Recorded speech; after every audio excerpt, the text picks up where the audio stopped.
The air in the nexus of command was as cold and sharp as fractured crystal. It hung heavy in the cavernous chamber, a space carved from the heart of a captured moonlet, where gravity was a statement of power and light was a tool of intimidation. High above, the vaulted ceiling was a seamless dome of obsidian, reflecting the drama below in distorted, abyssal shimmers. A singular, colossal holographic display dominated the center of the hall, its light casting long, predatory shadows that danced upon the chitinous carapaces of the assembled Cathar High Command. On the display, a vast and glorious armada, the pride of the Imperium, moved with the inexorable certainty of a tide turning. Each vessel was a masterpiece of controlled aggression, a city-sized blade of polished metal and pulsing energy conduits, arrayed in a formation so perfect it resembled a divine constellation of wrath. They were converging on a small, desperate cluster of ships, the last remnants of the stellar concordance's defense, a pathetic flicker of resistance against the consuming fire of the Cathar. The silence in the chamber was a pressure, a physical weight upon the shoulders of all present, broken only by the faint, rhythmic hum of the moonlet's life-sustaining core. Apex Strategos Kalen stood upon the elevated central dais, his multi-jointed limbs held in a posture of rigid authority. His gaze swept over the holographic fleet, then to the assembled figures below him. To his right stood Grand Marshal Vorlag, his carapace a deep, menacing crimson, his mandibles twitching with barely suppressed impatience. To his left, High Emissary Jacon, whose shell was a more muted, contemplative gray, remained unnervingly still, his multifaceted eyes fixed not on the glorious display of Cathar might, but on a single, insignificant point of light at the periphery of the tactical map. "The final pincer is closing," Vorlag's voice resonated through the chamber, a low growl that scraped like stone on stone. "The Concordance's pathetic shield network is fluctuating. Their power cores are bleeding energy. They will break within the cycle. We should offer them the finality of oblivion now and be done with their insolence." Vorlag's sentiment was the very soul of the Cathar Imperium, a philosophy of overwhelming force, a victory defined by the complete and utter subjugation of the enemy. To hesitate was to show weakness. To negotiate from a position of such absolute superiority was an insult to the ancestors who had carved their empire from the void with blood and iron. Yet the Apex Strategos did not give the order. His gaze, too, drifted toward the anomaly that held Jacon's attention. "A single vessel," Kalen stated, his voice a calm, deep baritone that carried the weight of his station. The tactical map zoomed in on the lone point of light. It was designated with the symbol for an unknown, unaffiliated craft. It was small, slow-moving, and its energy signature was so faint it was barely distinguishable from the background radiation of the system. "It has been holding that position since our arrival. It broadcasts no allegiance. It answers no hails. It is a ghost." Vorlag made a dismissive gesture, a sharp clicking of his primary claws. "It is cosmic dust, Apex Strategos, a derelict. A forgotten civilian freighter whose crew died of boredom centuries ago. It is of no consequence. It is a distraction from the glory at hand." "Is it?" Jacon's voice was soft, yet it cut through the chamber's oppressive silence with surgical precision. All eyes turned to him.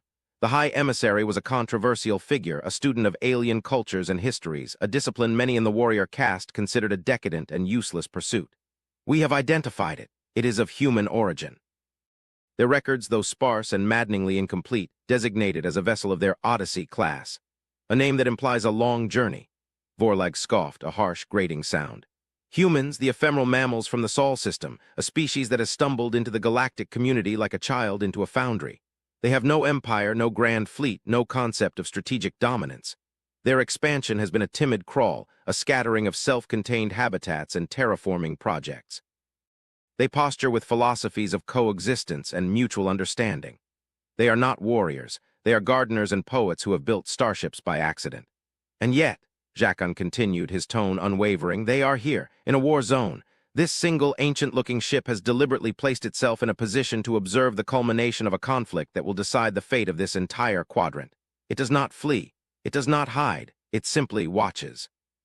"A gardener does not watch a forest fire with such placid stillness, Grand Marshal. He either flees the flames or he tries to stop them." The chamber fell silent once more. Jacon's words, though spoken softly, PL. Antied a seed of doubt.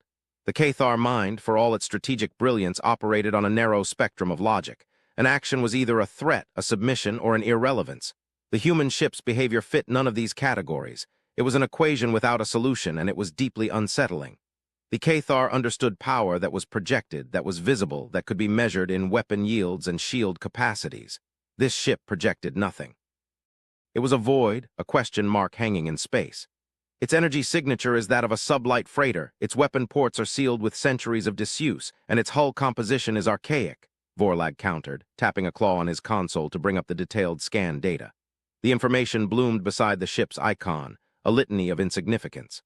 High Emissary, you see phantoms in every shadow. You study the philosophies of dead races and the art of failed civilizations. You have forgotten the simple, immutable truth of this universe. Might is the only arbiter. That ship is a relic, overlooked by its own creators and now rightly overlooked by us. To even consider it a factor is to dishonor the Armada we have assembled.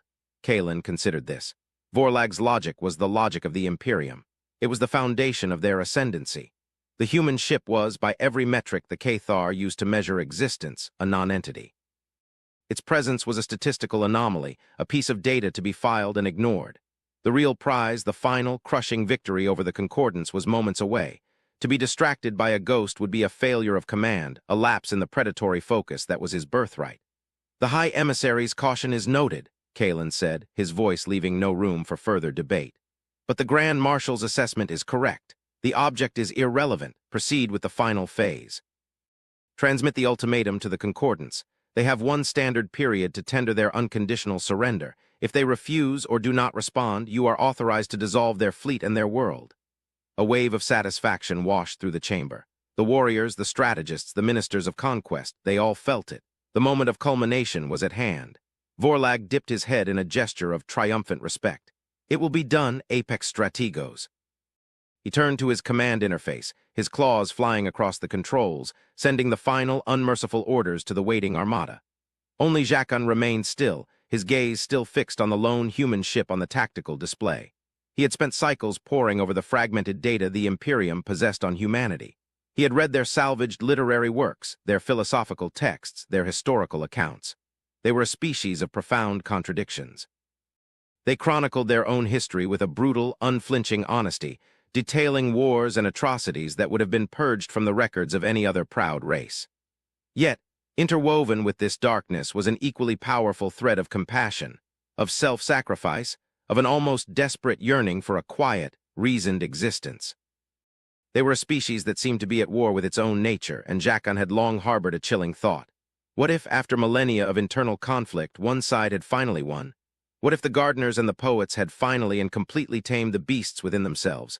What kind of power would such a species wield? It would not be the overt, thundering power of a Cathar Armada. It would be something else, something quiet, something patient, something that could afford to simply watch. He felt a cold dread coalesce in his primary heart, a feeling entirely alien to his warrior instincts. It was the fear of the unknown, the terror of a logic he could not comprehend, and it was all focused on that one insignificant, overlooked ship. The ultimatum was sent. A spear of pure data, it sliced through the void, carrying the voice of the Cathar Imperium. It was a voice of absolute certainty, offering only two paths, submission or annihilation. The Concordance fleet, a hodgepodge of vessels from a dozen different species, held its formation, their shields flickering like dying embers. They were cornered, their backs to their last defensible world, a planet teeming with civilian life. Their response was a desperate, defiant silence. On the bridge of the Cathar flagship, the *Indomitable will *, Grand Marshal Vorlag watched the countdown timer on the main view screen tick toward 0. He felt the familiar thrum of his ship's weapon systems charging, a symphony of imminent destruction that was more beautiful to him than any celestial phenomenon. The energy levels of the primary cannons were climbing to their peak. The targeting locks were absolute. The Concordance ships were little more than ghosts on the screen, their fate already sealed. All ships report readiness. A subordinate officer droned, the V. Voice flat with professional calm. Weapon systems at 100%, awaiting your command, Grand Marshal. Vorlag's mandibles parted in what passed for a Cathar smile. This was the pinnacle of existence, the application of irresistible force to solve a complex problem, the universe made simple, made clear. On my mark, it was then that the new communication request appeared. It was not from the Concordance, it was from the anomaly, the human ship. A simple, low-bandwidth text and audio channel request. It was so unassuming, so utterly devoid of priority coding that the ship's communication AI had almost relegated it to the junk queue. A tactical officer turned to Vorlag. "Grand Marshal, a hail from the unidentified human vessel." Vorlag's smile vanished, replaced by a flicker of annoyance. "Now, they dare to interrupt this moment? What could they possibly want? To beg for scraps, to plead for the Concordance fools?" He hesitated for a fraction of a second. Curiosity, a dangerous and often useless emotion, pricked at him. "Patch it through. Let us hear what the ghost has to say before we proceed." The main view screen, which had been displaying the doomed Concordance fleet, flickered and changed. The image was not of a warship's bridge bristling with crew and consoles. It was a simple, serene room. The walls were a soft, neutral color, and the lighting was warm, indirect.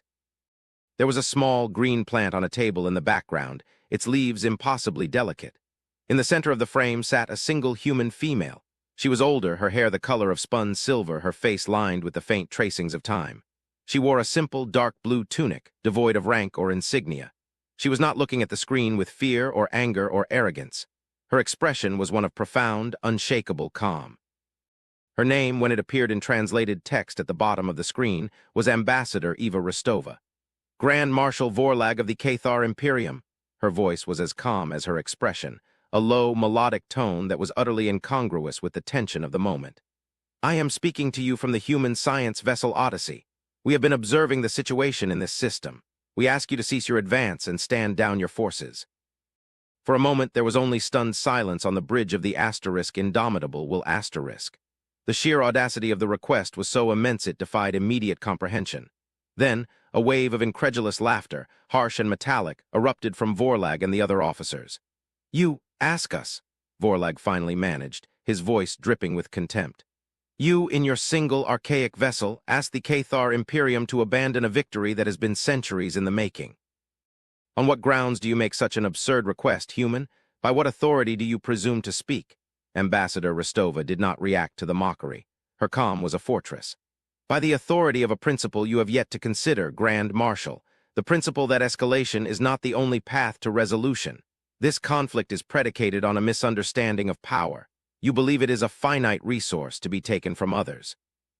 We believe it is a state of potential to be cultivated. Your actions here will create a cascade of instability and suffering that will echo through this galactic arm for generations. It is illogical. It is inefficient. It is, from a purely systemic perspective, a waste." The laughter on the bridge died, replaced by a simmering fury. Vorlag's claws clenched. The human was not begging. She was not threatening. She was lecturing him. As if he were a misbehaving subordinate, a child who did not understand the complexities of the adult world. "Your philosophies are as weak and fragile as your bodies, human," Vorlag snarled. "You speak of waste, yet you do not see the purity of this moment. We are excising a cancerous growth from the body of the galaxy. We are imposing order on chaos. That is the highest form of efficiency. We have listened to your meaningless words. Now you will bear witness to the power of the Cathar. Your ship is a relic of a forgotten age. We will not waste energy destroying it. But if you do not remove yourself from this vector, you will be vaporized along with the Concordance." He made a gesture to the communications officer. "Cut the channel. Her prattling offends the air." The screen flickered back to the tactical display. But Ambassador Rostova's final words hung in the silence of the bridge, broadcast just before the connection was severed.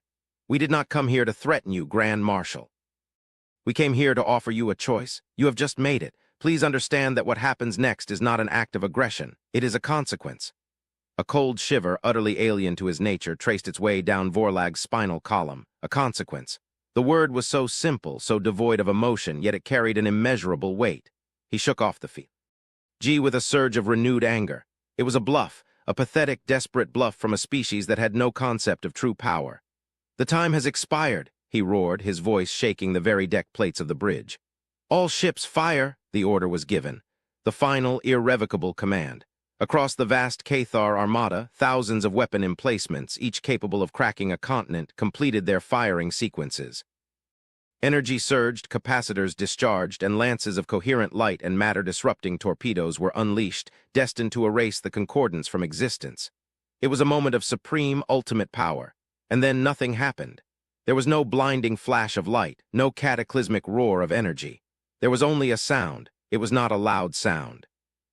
It was a low, resonant hum, so profound and all-encompassing that it seemed to emanate not from the human ship, but from the very fabric of space itself. It was a pure, unwavering tone, a single perfect note in the silent symphony of the void. From the small, overlooked human ship, a wave of something expanded. It was not light. It was not energy in any form the Cathar sensors could recognize. It was a shimmer, a distortion in reality itself, a colorless, soundless wave of pure potential. It swept over the Cathar Armada. On the bridge of the asterisk Indomitable will asterisk, the lights flickered once, twice, and then died. The thrum of the mighty power core faded into an echoing silence. The holographic displays dissolved into static and then winked out of existence. Emergency lights, powered by primitive chemical batteries, sputtered to life, casting the bridge in a hellish crimson glow. Alarms, weak and pathetic, chirped for a moment before they too fell silent. Every console was dark. Every system was dead. The only sound was the sudden, terrified gasps of the bridge crew. Vorlag stared at the main view screen, which was now just a dark, inert piece of glass. Outside, in the cold, unforgiving vacuum, he could see the rest of the Armada. A fleet that had, moments before, been the most powerful military force in the known galaxy. Now it was a ghost fleet. Not a single ship had been destroyed. Not a single hull had been breached, but every light was extinguished. Every engine was silent. Every weapon was cold. They were drifting, a fleet of colossal tombs rendered utterly, completely, and irrevocably inert. The obliteration was not of matter, but of function. The human ship had not destroyed them. It had turned them off. In the nexus of command, the same scene of silent pandemonium unfolded. The grand holographic display vanished, plunging the chamber into a disorienting darkness, pierced only by the faint, ambient light of the moonlet's emergency systems. A collective gasp, a chorus of disbelief and horror echoed off the obsidian walls. Apex Strategos Kalen stood frozen on his dais, his mind struggling to process the impossible sensory data flooding his tactical inputs. The entire Armada, his tool of empire, his symbol of Cathar dominance, had gone dark. All telemetry, all communications, all life sign monitors from the fleet had ceased transmission simultaneously. It was as if the universe had simply erased their ability to exist as technological entities. "What is this?" a voice cried out from the darkness. "A system-wide power failure, an energy weapon of unknown properties." "No," Jacon's voice, now laced with a chilling awe, cut through the panicked murmurs. He had moved to a secondary console, one powered by an isolated source, and its small screen cast an eerie glow on his face. "Their life support signatures are still active, faint, but there. They are alive, but their ships are nothing more than metal. The power cores have not been destroyed, they have been pacified. The quantum state on which their energy generation depends has been fundamentally altered. It is no longer capable of producing energy. It is as if the laws of physics in their immediate vicinity have been politely asked to change, and have agreed." The chamber fell into a profound, terrifying silence. The implications of Jacon's words were more devastating than any military defeat. To be conquered by a greater force was an understandable, if dishonorable, outcome. But to be rendered impotent by a force that did not even recognize the concept of violence as they understood it, that was a shattering of the soul. Their swords had not been broken. They had been transmuted into plowshares without their consent. Grand Marshal Vorlag, stranded on his dead bridge, felt a complete system shock. His entire identity, his every belief, had been predicated on the supremacy of Cathar technology and might. He had commanded a force that could unmake suns. Now he was adrift in a cold, dark can, his authority meaningless, his power a phantom. The calm, serene face of the human ambassador burned in his mind's eye. "This is not an act of aggression, it is a consequence." The humans hadn't fought them. They had invalidated the very concept of their fight. They had wielded a power not of energy or matter, but of principle. The communication channel on the asterisk Indomitable will asterisk S emergency system crackled to life. It was a simple, short-range transmission, a frequency so basic it could be generated with minimal power. It was her voice again, Ambassador Rostova. "Grand Marshal Vorlag." The voice was still impossibly calm, imbued with a quiet patience that was now more terrifying than any threat. "Apex Strategos Kalen, we are broadcasting this to all Cathar command channels that remain receptive. As you can now see, your fleet is no longer operational. We have not harmed a single member of your crews. Life support on every one of your vessels remains functional on emergency reserves. We have simply introduced a resonance field that temporarily suspends the specific quantum tunneling effect necessary for your fusion cores to operate. It is a non-invasive, fully reversible process." In the Nexus, the Apex Strategos listened, his body rigid. Reversible. They had the power to undo it. They were holding his entire armada, his entire empire, hostage with a concept. "We did this," Rostova's voice continued, echoing through the dark chamber and the dead bridge alike, "to demonstrate that your path of conquest is a choice, not a necessity. It is built upon a foundation of technology that is, itself, fragile. There are other forms of power in this universe, forms that are not measured in megatons or shield frequencies. We have spent centuries cultivating one of them, the power of understanding. Understanding the fundamental principles of the universe so deeply that we can coax them into new states of being. Vorlag on his bridge felt the fury inside him collapse, replaced by a vast, empty chasm of awe and dread. They hadn't built a better weapon. They had built a better understanding of physics. Their science was to Cathar science as a star is to a candle. The Concordance has agreed to open diplomatic channels, Rostova said. We are facilitating this. We now extend the same invitation to you. We can restore function to your fleet at any time, but we will only do so once you have agreed to come to the negotiating table, not as conquerors but as equals. The choice, as it has always been, is yours. We will await your decision. We are very patient. The transmission ended. The silence that returned was different. It was no longer the silence of tension, but the silence of a paradigm shattered. The Cathar Imperium, the great and terrible power of the galaxy, had been defeated, not by an army but by a single overlooked ship full of philosophers and scientists who had weaponized knowledge itself. In the Nexus, Kalen slowly straightened his posture. The shadows in the chamber no longer seemed menacing. They seemed contemplative. He looked at Vorlag's image on Jakon's small screen, a broken warrior lost in the dark. He looked at Jakon, whose expression was not one of triumph, but of profound, solemn vindication. He had seen the phantom in the shadow, and it had proven to be more real than their entire reality. High Emissary, Kalen's voice was steady, but it carried a new timbre. The arrogance was gone, replaced by a weary gravity. Open a channel to the human vessel. Inform Ambassador Rostova that the Cathar Imperium is ready to talk. The diplomatic process that followed was unlike any the Cathar had ever experienced. It was not a contest of wills, a series of veiled threats and strategic concessions. The humans, led by Ambassador Rostova, acted as perfect moderators. They did not dictate terms, they translated concepts. They took the Concordance's impassioned pleas for sovereignty and justice and reframed them in the cold, systemic logic that the Cathar could understand. They took the Cathar's rigid doctrines of security and resource acquisition and reframed them as systemic needs that could be met through cooperative, rather than predatory means. The meetings took place in a neutral space, a virtual environment projected directly into the minds of the participants by the Odyssey *S technology. Here, form was meaningless. A Cathar warrior, a silicon-based life form from the Concordance, and a human ambassador could communicate as beings of pure thought, their biological differences and cultural biases stripped away, leaving only the core of their intentions. For Kalen, it was a profoundly disorienting and enlightening experience. He had spent his life viewing the universe as a hierarchy of strength. Now he was being shown a vision of the universe as a complex, interconnected system, where the health of one part was intrinsically linked to the health of the whole. The humans did not speak of morality in terms of good and evil. They spoke of systemic stability and long-term viability. War was not evil.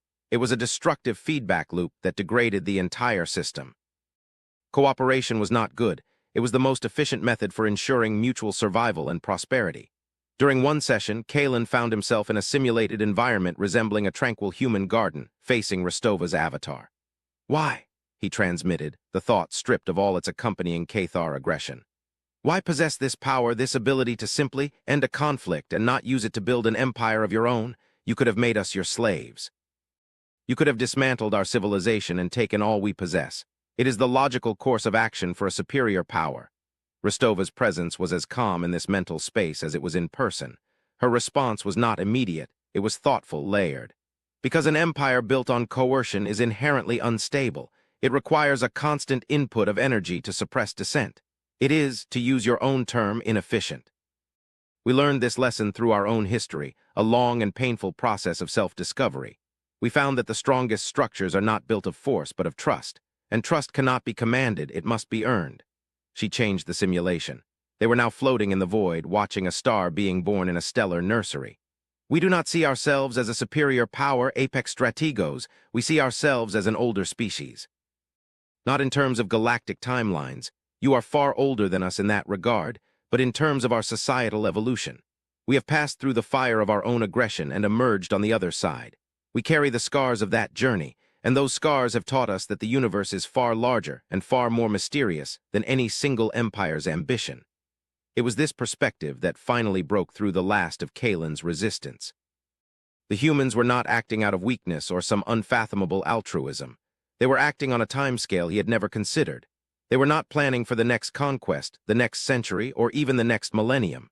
They were planning for the survival of intelligent life itself. A treaty was forged.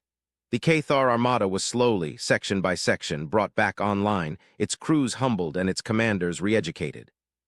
The Concordance was granted its sovereignty, with new trade and mutual defense pacts established under human oversight. The overlooked ship, the Odyssey, had not just obliterated an armada, it had obliterated an entire epoch of galactic conflict. It had forced a violent, stagnant civilization to evolve. In the final meeting, after the last signature had been encoded and the new era had officially begun, Kalen, Jacon, and the leaders of the Concordance were invited aboard the Odyssey. The ship's interior was as surprising as its exterior was unassuming.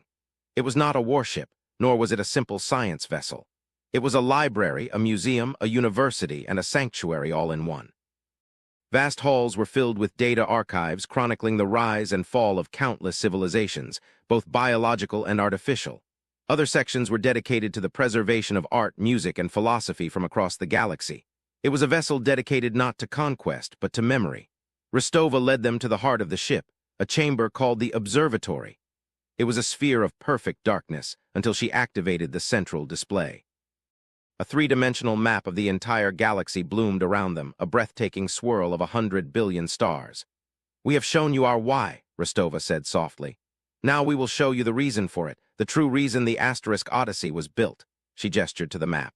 "For generations, we have been a quiet species. We expanded slowly, we listened, we observed. We did so because very early in our interstellar journey, we detected something, an anomaly. Not from our galaxy, but from the void between them. With a command, she isolated a single signal. It was not a communication. It was a complex, repeating wave of information that was woven into the very background radiation of the universe. It was impossibly old, predating the formation of their own galaxy. "We have been studying this signal for centuries," Rostova explained, her voice now filled with a profound gravity. "We call it the Great Silence, because we believe it is a warning. A final message from a civilization, or perhaps a collective of civilizations that came long before us." She decoded a portion of the signal, translating it not into words, but into a direct conceptual model that flooded the minds of everyone in the room. It was a model of the universe itself. They saw the fundamental constants of physics. The speed of light, the gravitational constant, the Planck constant, represented as shimmering, harmonious chords. Then they saw a dissonant element being introduced. A slow, subtle decay. A fraying at the edges of reality. A force, or an entity, or a natural process that was methodically, patiently, and inexorably consuming the very laws that lowed the universe to exist. The model showed galaxies slowly dimming. It showed the fabric of spacetime becoming brittle. It showed the inevitable end of all things, not through heat death or cosmic collapse, but through a deliberate external unraveling. "The Cathar Imperium, the Concordance are petty squabbles over territory and resources," Kalen's thought was a whisper of horrified realization. "We have been fighting over a room while the entire house is collapsing around us." "Precisely," Rostova affirmed. "The resonance technology we used to disable your fleet was not developed as a weapon. It was the first rudimentary experiment in a much grander project, to learn if the fundamental principles of the universe can be reinforced, if the song of reality can be strengthened against the encroaching silence." She looked at Kalen, her gaze piercing the veil of species and culture, speaking directly to the core of his being. "We did not intervene in your conflict to save the Concordance or to punish the Cathar. We intervened because the galaxy can no longer afford such division. The fight for survival is not against each other. The true enemy is the quiet, patient entropy that awaits us all in the dark. We could not allow you to waste so much potential, so much energy, on a war that is ultimately meaningless in the face of the real one." The map of the galaxy around them shimmered, every point of light representing a sun, a world, a civilization. For the first time, Kalen did not see a collection of targets to be conquered. He saw a scattered handful of candles in an infinite, encroaching darkness. Humanity, the quiet, overlooked gardeners, had not been timidly hiding in their corner of the galaxy. They had been standing on the shore of an unimaginable ocean, trying to measure the tide. Jacon moved closer to the display, his multifaceted eyes reflecting the ancient, terrifying signal. This changes everything. Our history, our purpose, our future." "Yes," Rostova said, her voice a beacon of calm in the face of cosmic dread. It does. The age of empires is over. The age of survival has begun, and we will need every voice, every mind, every unique perspective if we are to have any hope of facing it together. A new silence fell within the observatory, but this one was different. It was not a silence of tension or fear, but of unity, of a shared, terrifying, and magnificent purpose. The Cathar, the Concordance, and humanity, all staring into the abyss, finally understanding that the only thing that mattered was the light they could create together. The overlooked ship had not just won a battle. It had given the entire galaxy a reason to fight for something more than itself. It had offered them a choice, to be the fading embers of a forgotten age, or to become the architects of a new dawn against the coming night.